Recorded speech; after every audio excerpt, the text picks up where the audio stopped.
그래서 이 마켓 메이커를 이해하셔야지 손정희 씨의 케이스도 이해를 하실 수가 있어요. 그러면은 손정희 씨가 뭐 애플, 구글 같은 기술주 콜옵션을 샀는데 왜 나스닥이 오르는가? 여기에 대해서 설명을 해드리자면은 이 질문은 한 가지 질문 같지만 이거를 제대로 대답하기 위해서는 여기에 사실은 두 가지 다른 종류의 질문이 녹아들어 있다는 것을 아셔야 돼요.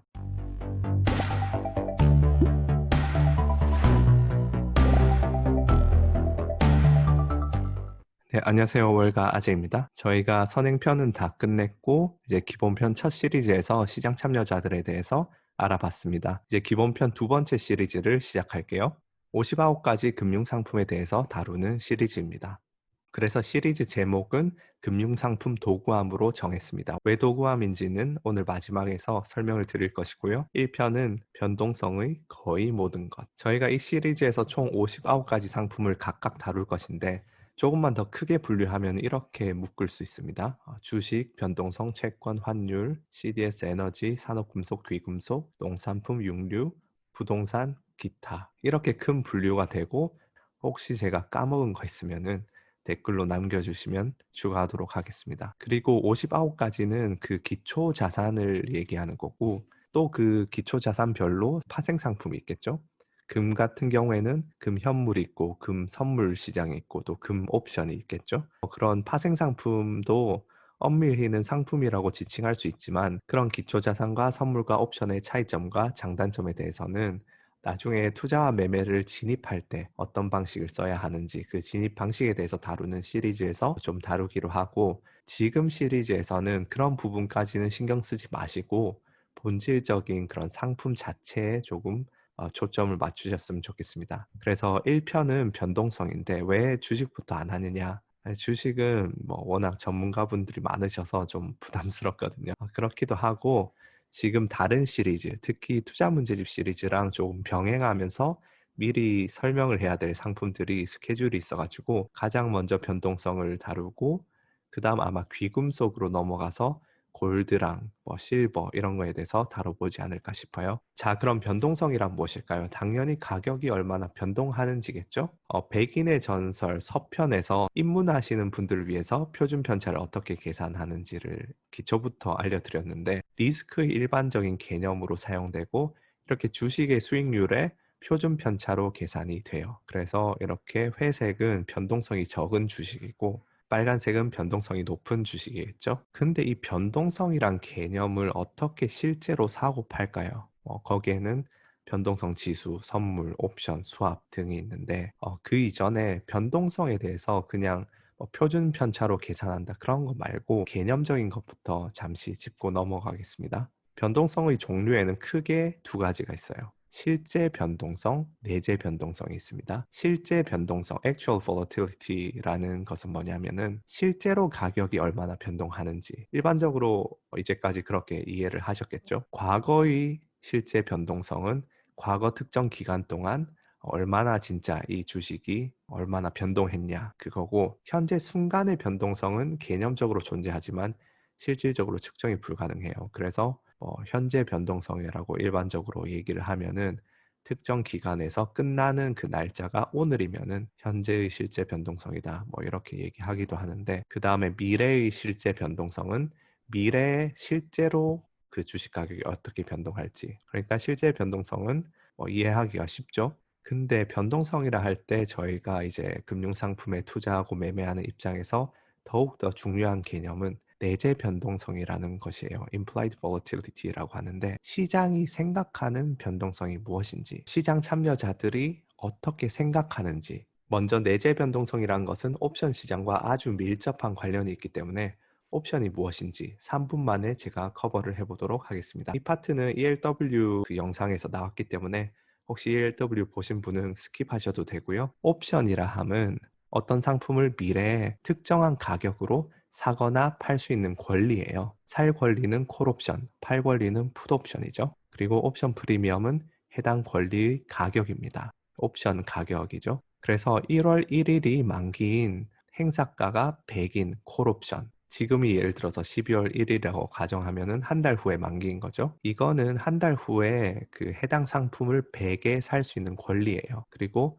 이 권리 가격이 10이라고 가정을 해 봅시다. 만기에 상품 가격이 80일 경우 시장에 가면은 80에 살 수 있는데 굳이 제가 100에 살 권리를 행사해서 100에 살 필요는 없죠. 그럼 권리를 포기하고 그냥 프리미엄 지불했던 거 10만 손해를 보면 됩니다. 그래서 오른쪽은 손익 그래프예요. 이 세로축이 나의 손익이고 가로축은 그 주식의 가격이죠. 주식을 매수했을 때의 손익 그래프는 주식 가격이 오르면은 내 이익도 오르고 주식 가격이 내리면은 손실이 높아지는 거죠. 이렇게 이게 손익 그래프인데 옵션 같은 경우에는 이 행사 가격을 기점으로 만기 때 행사가보다 주식 가격이 낮으면은 행사를 안 하면 되고 이 프리미엄만큼만 손해를 보죠. 근데 만기에 예를 들어서 상품 가격이 110이에요. 이 포인트입니다.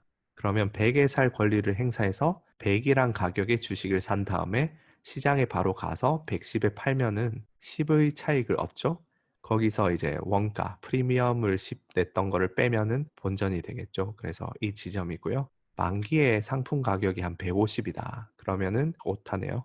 100에 살 권리를 행사하여서 100에 산 다음에 시장에 바로 가서 150에 팔면은 50의 차익을 얻을 수 있죠. 그러면 프리미엄 10을 빼면은 40 이익이 됩니다. 그래서 손익 그래프가 이렇게 되는 거죠. 전반적으로 보시면은 옵션이 좋아 보이지만 이렇게 생각하시면 돼요. 하방 쪽의 리스크를 이렇게 없애는 대신에 전반적인 그래프를 밑으로 조금 내린다. 프리미엄을 지불하는 것만큼 이렇게 내리는 거죠. 그러니까 전반적인 이익은 줄어들고 대신에 하방 리스크를 없애는 게 옵션이다. 그게 옵션인데 뭐 콜 옵션은 이렇게 되고 풋 옵션은 팔 수 있는 권리라서 뭐 반대로 이렇게 되겠죠. 콜 옵션을 매수하는 게 이거면은 콜 옵션을 매도하는 것은 손익이 정반대니까 이렇게 되겠죠. 그런데 옵션에 있어서 가장 중요한 것은 이 프리미엄의 가격이에요. 왼쪽과 오른쪽은 둘 다 행사 가격이 2,000인 콜 옵션이에요. 근데 왼쪽은 싼 옵션이고 오른쪽은 비싼 옵션이죠. 왼쪽은 프리미엄이 100이고 오른쪽은 1,000이에요. 그럼 옵션을 싸게 주고 사면은 이렇게 조금만 가도 이익을 보기 시작하는데 이렇게 너무 비싸게 사면은 진짜 3천 가야지 본전인 거죠. 그만큼 이제 옵션의 프리미엄이 사실 굉장히 중요한 개념인데 이 프리미엄, 옵션의 가격은 어떻게 결정될까요? 블랙쇼즈 모델이라고 하는데 유명한 모델인데 뭐 이거를 설명드릴 수는 없고 그냥 블랙쇼즈 모델을 이용해서 이 옵션 가격을 계산하려고 할 때 5가지에서 6가지 인풋이 들어가요. 이 5가지 입력을 하면은 옵션 가격을 주는 거죠, 이 모델이. 그래서 어떤 요소들이 그 가격이 중요하냐를 보시면은 첫 번째는 행사 가격. 지금 콜 옵션으로 예를 드릴게요. 콜 옵션의 경우에는 행사 가격이 낮을수록 옵션이 비싸요. 당연하겠죠? 행사 가격이 낮다는 것은 좀 더 싸게 살 수 있는 권리라는 거잖아요. 그래서 행사 가격이 낮을수록 옵션이 비싸고요. 또 현재 상품 가격. 예를 들어서 지금 만기가 한 달 남았는데 벌써 뭐 주식 가격이 2위에 뭐 3천이 돼 있다. 그럼 당연히 옵션도 비싸겠죠? 근데 뭐 지금 가격이 막 여기 있다. 그럼 한 달 동안 솔직히 그 이익 볼 때까지 상승을 하기가 힘들잖아요. 그래서 콜 옵션의 경우에는 현재 상품 가격이 높을수록 동일한 옵션이면은 가격이 더 비싸다. 그 다음에 만기까지 남은 시간. 이 옵션은 이게 대칭적인 상품이 아니죠. 그러니까 만기까지 시간이 엄청나게 많이 남았으면은 많이 떨어질 수도 있고 많이 올라갈 수도 있지만 떨어져 봤자 뭐 어차피 내 손실은 일정하기 때문에 만기가 많을수록 옵션이 비쌉니다. 그 다음 이자율.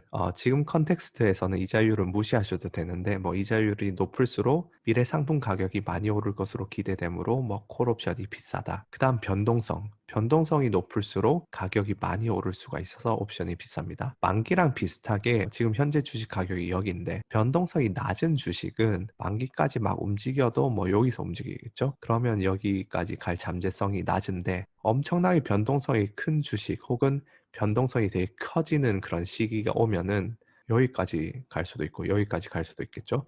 근데 이쪽은 어차피 이렇게 제한이 되어 있기 때문에 변동성이 높으면 높을수록 옵션 가격은 커집니다. 그래서 옵션 매도자가 요만큼 프리미엄으로 팔지는 않겠죠. 더 많은 프리미엄을 요구해서 이렇게 돼야지 옵션을 팔아줍니다. 그 다음에 또 배당이 있는 주식이면은 배당도 여기 계산에 넣긴 하는데 지금 무시하셔도 되고 여기서 지금 이해하셔야 될 부분들은 이런 대여섯 가지 요소들을 블랙쇼즈 모델에 인풋을 하면은 블랙쇼즈 모델이 옵션 가격을 줍니다. 근데 자세히 보시면은 이 모든 요소들은 실제 시장에서 관찰을 하실 수가 있어요. 예를 들어서 어떤 특정 콜옵션의 가격을 알고 싶으면은 행사 가격은 그 콜옵션이 뭐 정해져 있죠. 시간에 따라서 행사 가격이 움직이진 않죠.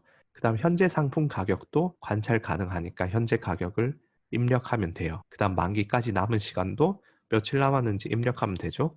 그다음 이자율도 요새는 뭐 제로 금리라서 그렇게 영향도 없을 뿐더러 대충 지금 이자율 값을 입력하면 되죠. 그다음 배당률도 입력하면 됩니다. 그래서 이렇게 아예 정해져 있거나 아니면은 관찰이 가능해요. 근데 변동성은 유일하게 시장에서 관찰이 불가능한 변수예요. 현재 시점에서 만기까지 변동성이 어떻게 될지 그걸 잘 모르죠. 근데 저희는 옵션 가격을 관찰할 수 있습니다. 이게 무슨 뜻이냐 하면은 예를 들어서 사과가 100원이고 귤은 15원이에요.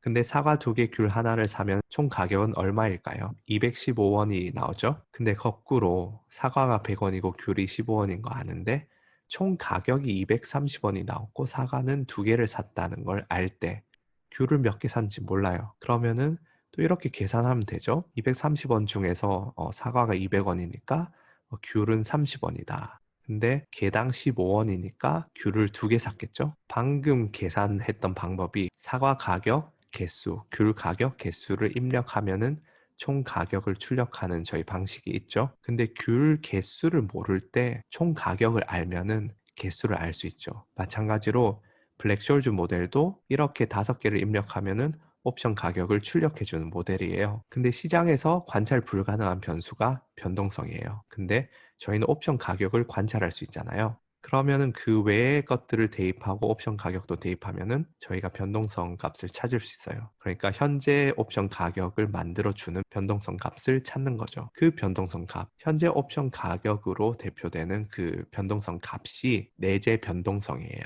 즉, 시장 참여자들이 합의를 본 가격에 비추어 볼 때 미래에 대해서 변동성을 이만큼 기대하고 있구나. 그 값이 내재 변동성인 거죠. 그래서 변동성 지수는 많이 들어보셨죠? 뭐 Fear Index라고 공포 지수라고도 하고 뭐 VIX 지수라고도 하는데 이게 바로 변동성 지수인데 내재 변동성 지수예요. 그리고 이 내재 변동성은 S&P 500의 옵션 가격에서 계산되는 내재 변동성입니다. 그래서 이 VIX 지수가 변동성을 매매할 수 있는 대표적 상품이고 여러분이 변동성을 매매한다고 하는 것은 실제로 주식이 얼마나 움직이냐를 매매하는 것이 아니고 이 내재 변동성을 매매하는 거예요. 그래서 S&P 옵션 가격이 비싸면은 빅스 지수도 높고 옵션 가격이 쌀 때는 빅스 지수가 낮다. 그렇게 이해하시면 되고 그래서 빅스 지수를 앞으로 보실 때는 아, 실제로 주식이 이렇게 움직이는구나 이게 아니고 시장 참여자들이 변동성이 높아질 것을 기대하는구나. 그래서 옵션 가격을 굉장히 높게 프라이싱하고 있구나. 그렇게 이해하시면 돼요. 근데 이 주가 지수와 변동성 지수는 역상관관계거든요. 일반적으로 주가가 폭락할 때 변동성은 높아지고 주가가 오를 때 변동성은 낮아져요. 이렇게 보시면은 2008년도 금융위기 사태 때 이렇게 폭락할 때 엄청나게 치솟죠. 그다음 뭐 이런 짜잘한 조정장에도 이렇게 치솟고 내릴 때 치솟고 내릴 때 치솟고 그다음 이번에 코로나 사태 때 내렸을 때 신고점 갱신했죠. 80 이상으로 찍었습니다. 그래서 올해 2020년 코로나 사태 하에서만 한번 보시면은 S&P 500이 SPX라고 줄여서 부르거든요. S&P 지수가 폭락할 때 변동성 지수는 엄청나게 오르고 그 다음에 쭉 S&P 지수가 상승하니까 쭉 내려오죠. 그럼 왜 주가 지수는 변동성 지수와 반대일까요? 변동성 지수가 높아진다는 것은 옵션 가격이 비싸진다는 뜻이라고 제가 말씀을 드렸잖아요. 일단 공급 측면에서 주가 지수는 완만히 상승하지만 하락할 때는 공포심 뭐 그런 것들에 의해서 급격히 내려가는 성질이 있어요. 그래서 변동성 지수가 Fear Index라고도 불리죠. 그러면 옵션을 공급하는 쪽, 그러니까 옵션을 매도하는 쪽에서는 더 비싼 값을 요구하게 돼요. 왜냐하면 변동성이 높으면은 손실을 보잖아요. 실제 변동성이 높아지면은.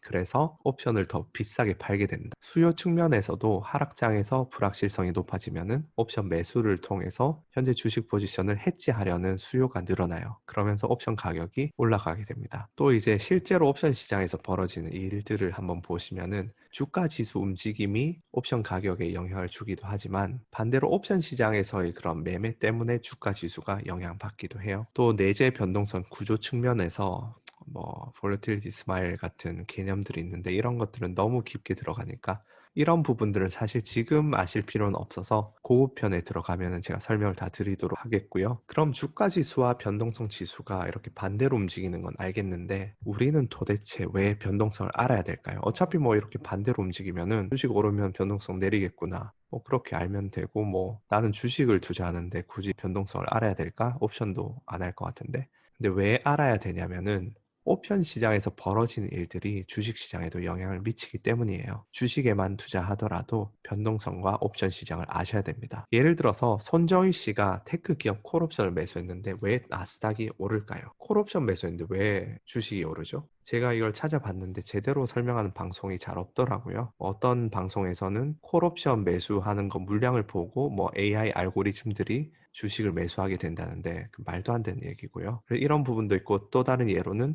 대다수의 헤지 펀드들이 보유한 특정 포지션이 있어요. 그런 게 어떤 형태고 이게 주식 시장이 폭락하게 되면 어떤 영향을 미치기 때문에 헤지 펀드들이 어떤 움직임을 보이는지 그런 것들을 아셔야지 주식 시장 움직임도 더 잘 이해를 하실 수가 있습니다. 그래서 손정희 씨가 콜옵션 매수했는데 왜 나스닥이 오를까? 여기에 대해서 좀 설명을 드리자면은 먼저 옵션 시장에서 중요한 참여자가 있어요. 유동성 공급자라고 하는데 liquidity provider, 마켓 메이커라고도 하죠. 매수 매도 호가를 제시해 주는 사람들이에요. 호가창은 다들 아시죠? 근데 예를 들어서 애플 주식은 사려는 사람과 팔려는 사람들이 언제나 넘쳐나잖아요. 그래서 시청자 여러분이 애플 주식을 사고 싶다. 그럼 언제든 팔 사람을 찾을 수 있어요. 근데 애플 주식은 그렇더라도 애플 주식에 대한 옵션에는 만기일과 행사가에 따라서 수백 수천 가지 옵션들이 존재를 해요. 예를 들어서 뭐 1월 31일에 만기하는 애플 옵션도 있을 것이고 2월에 만기하는 옵션들. 그 다음에 같은 만기 중에서도 행사가가 135, 136, 137 그렇게 수백 수천 개의 옵션들이 존재를 하거든요. 그러면은 이 2020년 1월 31일에 만기하는 행사가가 135.5인 콜옵션을 시청자 여러분이 사시려고 하면은 똑같은 옵션을 똑같은 물량만큼 팔아주려는 사람이 존재하지 않을 거예요. 그렇기 때문에 옵션 시장에서는 유동성 공급자들의 존재가 굉장히 중요합니다. 유동성 공급자들이 언제나 모든 옵션에 대해서 매수 매도 호가를 제시를 해줘요. 그런 식으로 유동성을 공급해 주는 거죠. 유동성이라 함은 내가 사고 싶을 때 살 수 있고 팔 수 있을 때 팔 수 있는 그게 유동성인데 이게 이제 마켓 메이커들이 하는 일이고요. 그래서 마켓 메이커들의 기본 원칙이 무엇이냐? 매수 호가와 매도 호가의 그 스프레드가 있죠. 그 차이가. 그럼 마켓 메이커는 이 호가 차이를 끊임없이 모아 나가는 사람이에요. 매수 호가가 100일이고 매도 호가가 103이라고 해 봅시다. 그러면은 개인이나 기관이나 매매를 하러 들어오는 사람들의 입장에서는 100일에 팔 수 있고 103에 살 수 있는 거죠. 마켓 메이커가 이렇게 제시를 해주면은 그러면은 이 상품의 현재 이론적인 가격은 중간값인 102예요. 다시 말해서 누군가가 마켓 메이커에게 101에 매도를 하면은 마켓 메이커는 중간값보다 1 싸게 매수하죠. 또 누군가가 103에 매수를 하면은 마켓 메이커는 102보다 1 비싸게 매도하죠. 이 이론 가격보다 1씩 계속 모으는 겁니다. 그래서 매매할 때마다 이 엣지를 모아 나간다고 해요. 확률적인 우위. 이걸 모아 나가는데 근데 누군가가 마켓 메이커한테 이 상품을 팔았어요. 그래서 마켓 메이커가 매수 포지션을 잡고 있는데 시장이 내리면은 손해를 보잖아요. 근데 마찬가지로 그 사람이 팔고 오르면은 매수 포지션인데 이익을 보겠죠. 이런 식으로 포지션 상의 움직임으로 이익 손해가 막 생기는데 마켓 메이커의 기본 원칙은 이런 포지션 상의 움직임으로 얻는 이익 손해는 장기적으로 상쇄된다는 가정을 합니다. 그런 다양한 시장 참여자들과 어떤 상품이 오를지 내릴지에 대해서 너무 생각을 하지 말고 이 엣지에만 신경을 써서 계속 이걸 모아 나가면은 장기적으로 모든 매매들을 보면은 그 오르고 내리는 것은 상쇄된다. 그래서 계속 그 1의 확률적 우위만 모아 나간다. 그게 마켓 메이커의 기본 원칙이에요. 물론 마켓 메이커도 시장이 오를 것 같다, 내릴 것 같다 이런 뷰가 있으면은 그걸 반영을 해요. 어쨌든 이게 기본이기 때문에 마켓 메이커 입장에서는 본인이 지금 들고 있는 포지션이 최소한도로 적으면 좋아요. 그래서 가장 이상적인 시나리오는 살려는 사람, 팔려는 사람들이 항상 많아서 계속 100일에 사주고 103에 팔아줄 수 있는 게 가장 이상적이겠죠. 근데 옵션처럼 특정 옵션의 그런 유동성이 적은 상품은 필수 불가결하게 포지션이 쌓일 수밖에 없어요. 이거를 누구에게 사줬는데 당장 이거를 팔아줄 사람이 나타나지 않는 거죠. 그래서 옵션 마켓 메이커들은 이렇게 포지션이 쌓여요. 주식 마켓 메이커는 정말 유동성이 나쁜 잡주가 아니면은 장마감 시 다른 마켓 메이커한테 엣지를 좀 내주고 포지션 청산하기도 하고 아예 포지션 제로로 나갈 수도 있어요. 오버나잇을 하지 않고. 근데 옵션 마켓 메이커는 거의 불가능해요. 그래서 어떤 식으로 이 포지션을 관리를 하냐면은 애플 1월 31일 만기 150 행사가 콜옵션을 매수하게 되면은 비슷한 만기에 비슷한 행사가 콜옵션을 매도할 기회가 오면 적극적으로 매도를 하고요. 왜냐하면 결국 이게 비슷하게 움직이거든요. 혹은 만기는 조금 다르지만 행사가가 비슷한 콜옵션을 매도하는 식으로 이렇게 스프레드를 잡으면서 최대한 비슷한 것을 사고 팔면서 전반적인 포트폴리오 리스크를 줄여나가요. 그게 옵션 마켓 메이커거든요. 그래서 이 마켓 메이커를 이해하셔야지 손정희 씨의 케이스도 이해를 하실 수가 있어요. 그러면은 손정희 씨가 뭐 애플, 구글 같은 기술주 콜옵션을 샀는데 왜 나스닥이 오르는가? 여기에 대해서 설명을 해드리자면은 이 질문은 한 가지 질문 같지만 이거를 제대로 대답하기 위해서는 여기에 사실은 두 가지 다른 종류의 질문이 녹아들어 있다는 것을 아셔야 돼요. 첫 번째는 누군가가 기술주 콜옵션을 매수하면은 기술주 주식까지 오르는가? 그게 첫 번째 질문이고 두 번째는 손정희 씨가 산 콜옵션이 나스닥을 움직일 만큼 사이즈가 큰가? 이거를 분리해서 생각을 하셔야지 완벽한 답이 되는데 결론부터 제가 생각하는 걸 말씀드리자면은 첫 번째는 맞고요. 두 번째는 아마도 틀리지 않을까 싶어요.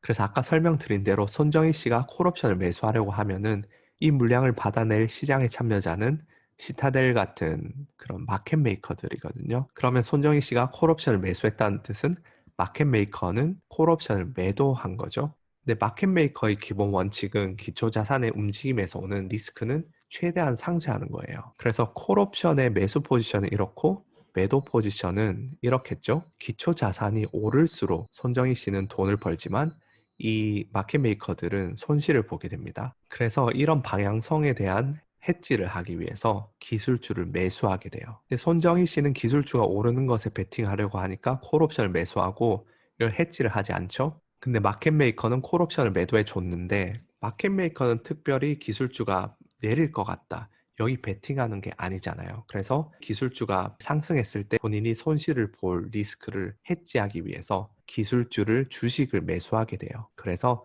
손정희 씨의 콜옵션 매수는 기술주 주식 시장에서 이렇게 주식 순매수 물량이 들어오게 하는데 이거는 마켓 메이커들이 매수를 하는 물량이다. 이렇게 이해하시면 돼요. 그렇기 때문에 손정희 씨가 콜옵션을 사면은 주식까지 오르게 됩니다. 그러면은 콜옵션을 매도를 100개를 했어요. 그럼 이걸 해지하기 위해서는 주식도 100개를 사면 될까요?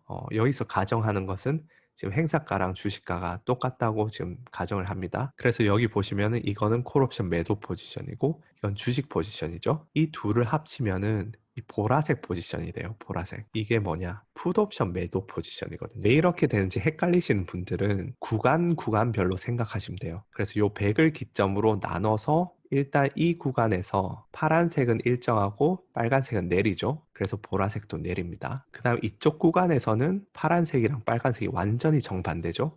그래서 보라색처럼 일정하게 됩니다. 빨간색이랑 파란색을 생각해 보시면은 보라색이 왜 이렇게 되는지, 왜 콜 옵션 매도랑 주식을 똑같은 비율로 합하면은 풋 옵션 매도가 되는지 그걸 이해하실 수 있을 것이고요. 그러면 이게 해지가 아니잖아요. 콜옵션 매도 포지션은 주식이 오르면 돈 잃는데 풋옵션 매도 포지션은 주식이 내리면 잃거든요. 그래서 이게 해지가 안 돼요. 그러면은 콜옵션 매도 100개에 주식은 그 절반인 50개만 매수하면 어떻게 될까요? 마찬가지로 이렇게 해보면은 완전히 풋옵션이 되진 않고 요렇게 됩니다. 요렇게 산처럼. 왜 이렇게 되냐? 주식 매수 포지션을 보시면은 현재 가격인 100을 기점으로 좌측은 마이너스고 우측은 플러스잖아요. 그러면 여기에 주식 매수 포지션을 한 개씩 한 개씩 조금씩 더하면은 이게 시계 반대 방향으로 이렇게 회전한다고 생각하시면 돼요. 주식을 많이 매수할수록 여기는 이렇게 내려가고 여기는 이렇게 올라가는 거죠. 그러다가 100개를 다 해버리면 완전히 이렇게 풋옵션이 되는 거고 조금만 이렇게 로테이션을 하면은 딱 이렇게 되거든요. 제가 조금 더 이해를 돕기 위해서 이렇게 엑셀 파일을 만들었습니다. 지금 파란색이 옵션에서 나오는 손익이고 주황색이 주식에서 나오는 손익, 그 다음 보라색이 총 손익이에요. 그럼 주식을 아예 이제 안 샀을 때는 이렇게 콜옵션 매도 포지션이죠. 근데 주식을 하나만 사면은 살짝 이렇게 기울죠. 10개 사면은 더 기울고 25개, 50개. 딱 50개 샀을 때 이렇게 좌우 대칭이 됩니다. 그러다가 조금씩 더 사게 되면은 70개, 80개, 100개를 다 사버리면은 풋옵션이 돼요. 그래서 이렇게 콜옵션 매도 100개에서 절반 정도만 주식으로 해지하면은 이렇게 된다. 그리고 이렇게 해지된 보라색 포지션이 가지는 의미를 한번 되새겨 봅시다. 이렇게 해지된 포지션을 가진 사람은 어떻게 돼야 이익을 볼까요? 주식 가격이 오르든 내리든 상관없이 멀리 오르지 않고 멀리 내리지 않으면 여기에서 조금 움직이면은 이익을 보죠. 근데 이렇게 엄청 멀리 가버리면은 내리든 오르든 멀리 가면은 손실을 봅니다. 반면에 옵션을 매수한 사람의 그래프는 이렇게 되겠죠. 그러니까 해지를 한다면 그러면은 옵션을 매수하고 해지한 사람은 주식 가격이 별로 움직이지 않으면은 손실을 보고 많이 움직일수록 이익을 봅니다. 그래서 여기서 제가 말씀드린 해지는 여러 가지 리스크 중에서 엄밀히 말하면은 옵션의 델타를 해지하는 건데 델타는 방향성에 대한 노출을 없애는 거예요. 주식의 방향성. 주식이 오르고 내리는 거에 대해서 어느 쪽으로 가도 괜찮다 이건 거죠. 그리고 이게 가능하기 때문에 실제로 전문 옵션 트레이더들 제대로 하는 사람들에게 있어서 콜인지 풋인지는 중요하지 않아요. 아까 보셨듯이 콜옵션에 주식을 더하면 풋옵션이 되죠. 그래서 중요한 것은 내재 변동성이죠. 이 내재 변동성이 높으면은 보라색이 그대로 위로 올라가요. 예를 들어서 지금 이런데 내재 변동성이 올라가면은 이렇게 되는 거죠. 옵션을 매도한 측에서는 안전 마진이 더 넓어지는 거죠. 옵션 매수한 측에서는 이 상태에서 이렇게 넓어지니까 더 멀리 가야지 돈을 벌 수 있는 거죠. 프리미엄이 싸질수록, 옵션이 싸질수록 조금만 움직여도 옵션 매수자는 돈을 벌고 옵션 매도자는 돈을 잃게 되는 겁니다. 그래서 옵션은 방향성 매매가 아니고 변동성 매매라고 이야기를 합니다. 계속 가봅시다. 방금 전의 예에서는 행사 가격 100에 주식 가격도 100이었죠. 그럼 만약에 현재 주식 가격이 행사 가격보다 훨씬 낮으면 어떻게 될까요? 다시 엑셀을 보시면은 지금 50개로 해지를 하면은 이렇게 되죠. 근데 지금 현재 주식 가격이 100이 아니고 훨씬 낮아요. 예를 들어서 25다. 어떻게 되냐? 주식 그래프는 그대로 위로 올라가겠죠? 왜냐면 100에서 매수하는 게 아니고 이제 25에서 매수하면은 그냥 그대로 위로 올라가기 때문에 포트폴리오 손익은 그냥 똑같은 모양인데 위로 올라가죠. 근데 현재 가격이 100보다 높은 뭐 120이다. 그러면은 주식을 더 비싸게 해지를 하니까 그래프 모양은 똑같은데 손익이 더 낮아지겠죠. 근데 주식 가격이 어디가 되든지 주식 숫자가 50개라면은 100지점이 옵션 매도자에게 최적점이 돼요. 근데 생각을 한번 해보세요. 방향성을 해지한다는 것은 주식이 현재 가격 대비해서 오르든 내리든 나에겐 상관없다. 좌우 대칭이다 이거잖아요. 근데 100을 기점으로는 50개 이렇게 해지를 하면은 왼쪽으로 가나 오른쪽으로 가나 똑같죠? 그래서 나는 방향성 해지를 했죠. 근데 현재 주식 가격이 50이잖아요. 근데 똑같이 50개를 해지를 해서 이런 모양이 나오면은 현재 주식이 50인데 나는 내리는 거를 원하지 않고 오르는 걸 원하게 되죠. 그 말은 주식을 너무 많이 샀다. 해지를 너무 많이 했다는 거예요. 반대로 주식 가격이 130 막 이렇게 있다. 그러면은 주식을 50개 해지했으면은 나는 주식이 떨어지길 원하게 되죠. 그러니까 주식을 덜 산 게 되는 거예요. 그럼 어떻게 해지해야 되느냐? 현재 가격이 50일 때 여기 50을 기점으로 한번 보세요. 주식 수를 한번 줄여 보겠습니다. 40개, 30개 이렇게 줄일수록 이쪽 구간이 조금 더 매력적이 되죠. 이 50을 기점으로 이쪽이 50을 기점으로 오른쪽은 점점 내려가죠. 그래서 주식을 계속 줄이다 보면은 15 정도 됐을 때 이제 이쪽이랑 이쪽이랑 뭐 비등하다 그렇게 생각해질 수준이 되는 거죠. 반대로 현재 가격이 130이다. 그러니까 이 지점. 그러면 여기에서는 지금 왼쪽으로 가길 원하죠. 근데 주식 수를 좀 늘려볼게요. 이쪽으로 60, 뭐 5개, 70개.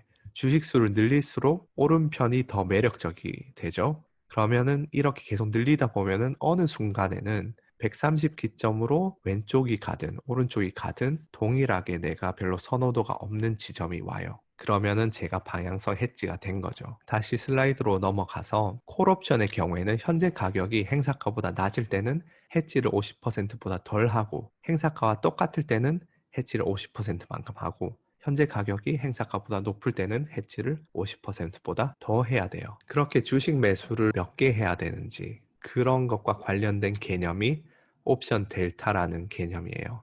델타는 주식 가격의 움직임에 대해서 옵션 가격이 어떻게 민감하게 반응하는지, 델타가 0이면은 주식 가격이 움직여도 옵션 가격에는 아무 영향이 없다는 것이고요. 델타가 1이면 주식 가격이 움직이는 만큼 그대로 옵션 가격도 같은 양만큼 움직인다는 것이고요. 델타가 0.5면은 주식 가격이 움직이는 50%만큼 옵션 가격이 움직인다는 거죠.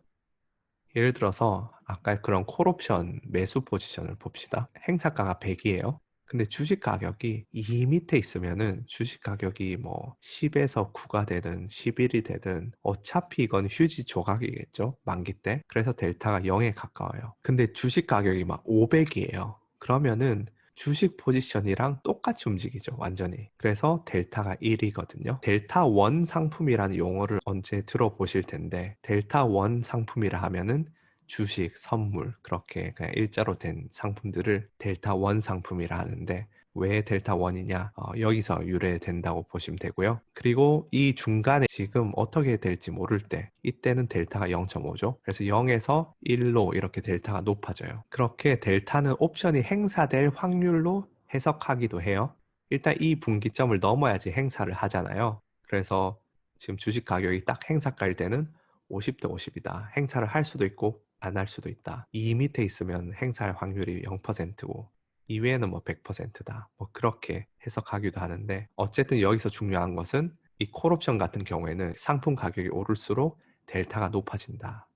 마찬가지로 아까 전에 해지도 이 밑에 있을 때는 해지를 덜 해야 되고 이 위에는 해지를 많이 해야 되죠. 이게 델타랑 상관이 있어요. 이런 부분에 대해서 제가 나중에 고급편에서 델타 외의 부분에 대해서도 상세히 제가 설명을 드릴 거니까 지금 시점에서는 너무 이거 이해가 안 된다 하셔도 그냥 넘어가시고 중요한 것은 콜 옵션을 샀을 경우에는 주식 가격이 오를수록 옵션의 델타가 커져서 해지도 더 많이 해야 된다. 이것만 아시면 되거든요. 그래서 손정희 씨가 콜 옵션을 매수하셨죠. 근데 제 생각에는 언론에서 말하듯이 그냥 생으로 콜 옵션을 매수했을 확률은 적다고 봐요. 만약에 그랬다면 손정희 씨 밑에 있는 옵션 트레이더가 멍청하기 짝이 없는 거죠. 근데 뭐 어떻게 했는지 모르니까 그냥 콜 옵션을 생으로 매수했다고 가정을 해봅시다. 그랬다면은 행사가가 현재 가격보다 싼 옵션을 매수했을 거예요. 무슨 말이냐 하면은 내가격 옵션, 중가격, 외가격 이렇게 옵션을 부르는 명칭이 있어요. 이미 이익 구간에 들어있는 옵션, 그러니까 행사가보다 주식 가격이 이미 저 위에 있어요. 그럼 지금 행사에도 바로 이제 돈이 나오는 그런 옵션이죠. 그걸 내가격 옵션이라 하고요. 델타가 0.5 이상. 아까 전에 여기서 주식이 만약에 이미 여기 와 있다? 그럼 내가격이고요. 그 다음 행사가랑 똑같이 있다. 그럼 중가격. 그 다음에 아직 행사하려면은 엄청 올라야 된다. 아직 여기 있다. 그럼 외가격이라 하는데 보통 외가격을 많이 매매를 해요. 그래서 아마 진짜 콜옵션을 그냥 생으로 매수했으면은 외가격 콜옵션을 매수했을 것인데 그러면은 이렇게 외가격 옵션을 매수를 해요. 그럼 델타가 적은 상황이죠. 다시 말해서 마켓 메이커들은 이걸 팔았으니까 거꾸로 델타가 적으니까 한 뭐 델타 0.1이라 하면은 주식을 1,000억 원만 매수를 하겠죠. 이 상황에서 주식이 오르기 시작해요. 그럼 옵션이 오르면서 델타가 0에서 1로 커지게 되겠죠. 그럼 마켓 메이커들은 이 방향성 해지를 계속 유지를 계속 해야 되잖아요. 그러면은 주식이 오를수록 주식을 더 매수해야 돼요. 왜냐면 델타가 커지니까. 그래서 나스닥 기술주가 상승할수록 추가적인 해지 물량이 계속 들어오게 돼요. 더 깊게 들어가는 것은 뭐 감마 이런 개념을 알아야 돼서 고급편에서 하도록 하고 여기까지만 하겠습니다. 이상이 손정희 씨가 콜옵션을 매수했는데 도대체 왜 옵션 시장이 아닌 주식 시장에서 주식 가격 상승 압력이 나타나는가에 대해서 해설을 해드렸습니다. 그리고 왜 여러분이 주식만 하시더라도 변동성의 개념을 알아야 되고 그 변동성과 연동되어 있는 옵션이란 상품을 이해해야 하는지에 대한 예시였어요. 그러니까 주식 외에도 그 주변에 있는 상품들을 다 알지 못하면은 전체적인 그림을 놓치는 거죠. 주식 그 회사에 대한 그런 정보 외에도 그 주변의 움직임들이 영향을 주는 것도 많은데 이 가리개를 쳐놓고 보면은 이해가 안 되고 무작위성으로 보이는 거죠. 그 외에도 예를 들어서 뭐 대다수의 헤지펀드들이 보유한 옵션 포지션이 특정 형태가 있는데 이게 주식시장에 어떤 영향을 미치는가. 이것도 좀 커리큘럼 후반으로 미루겠습니다. 오늘 다른 개념을 또 하나 설명하고 마치는 게 좋을 것 같아서 변동성에 대해서 이해를 하면 할 수 있는 매매에 대해서 설명을 좀 드릴게요. 제가 투자 문제집 2편에서 스프레드 매매에 대해서 좀 입문식의 설명을 드렸잖아요. 그러면서 지금처럼 자산의 버블이 형성되는 시기에 이게 버블이 또 언제까지 갈지 모르니까 주식을 아예 안 사기도 그렇잖아요. 이런 경우에 스프레드 매매라던가 아니면은 해지에 대해서 좀 다뤘었는데 내가 지금 보유한 주식 포지션을 어떻게 해지할 것인가 거기에 대해서 다양한 방법들이 있습니다. 예를 들어서 특정 주식 매수하고 지수 인버스 ETF를 매수한다든지 아니면은 다른 주식이나 ETF를 공매도 한다든지 혹은 주가 지수 선물을 숏한다든지 아니면 풋옵션 매수한다든지 아니면은 변동성 지수를 매수하는 방법도 있어요. 왜냐하면 변동성은 아까 말씀드렸듯이 주식이 하락하면은 변동성은 상승하잖아요. 그래서 이것도 훌륭한 해지 방식인데 물론 이 5가지 외에도 뭐 CDS를 쓴다든지 해지 방식은 많은데 그 다양한 방식이 각각의 방법마다 장단점이 있어요. 근데 해지 상품의 기본 조건은 주식과 반대로 움직여야 되는 거죠. 주식이 특히 하락할 때 이 해지 상품이 상승해 줘야 되는 거죠. 그리고 이런 방식 중에서 더 선호되는 건 뭐냐? 주식이 상승할 때 덜 하락하고 주식이 하락할 때는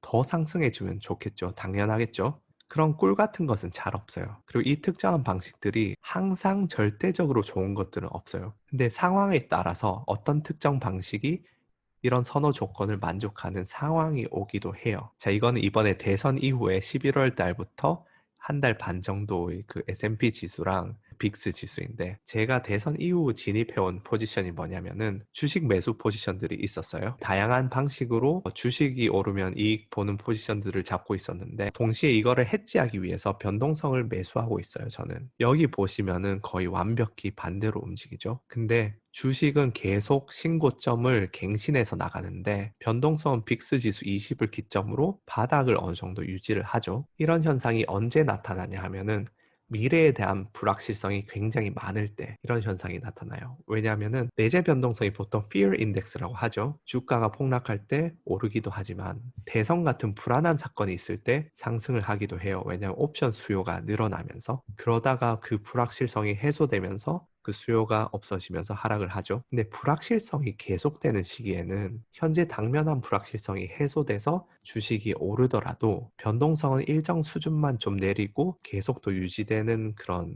케이스가 있어요. 이럴 때는 주식이 올라도 변동성은 어쨌든 바닥을 찍어주고 그러다가 주식이 하락하게 되면 변동성이 폭발을 하게 돼요. 옵션 수요가 꾸준하기 때문이죠. 물론 그러면 또 꼭 변동성으로 해지하시란 말이냐? 절대 아니에요. 정반대의 케이스가 있습니다. 주가는 오르지 못하는데 변동성은 쭉 빠질 때도 있어요. 그래서 결국은 모든 것은 상황에 따라 다른데 그럼 당연히 성질 급하신 분들은 이렇게 물어보시겠죠?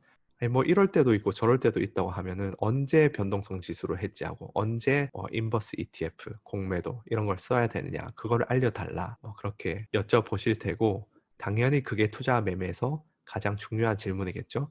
하지만 언제 어떤 도구를 선택해야 되는가를 논하는 것은 먼저 도구에는 무엇이 있는가를 아시고 나서 논해야 되거든요. 그래서 이 시리즈 이름이 금융상품 도구함이고요. 이 시리즈에서 여러분은 59가지 도구에 대해서 개괄적으로 아시게 될 겁니다.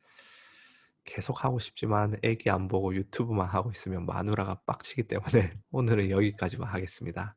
근데 아직 변동성을 덜 했습니다. 그래서 이 편에서는 빅스 지수가 실제로 어떻게 계산되는지, 그다음 선물의 기초, 또 변동성 지수 선물의 구조가 어떻게 되는지, 또 변동성 ETF들 거기에 대해서 다루고 변동성 ETF들의 문제, 또 XIB 상장 폐지 사건이 있었죠. 거기에 대해서 또 다루고 변동성의 변동성 개념 이런 것들을 하고 변동성을 마무리 짓겠습니다. 그러고 나서 3편은 아마 귀금속 종류, 골드, 은 그런 것들을 하지 않을까 싶어요. 그래서 이상으로 1편을 마치도록 하겠습니다. 감사합니다.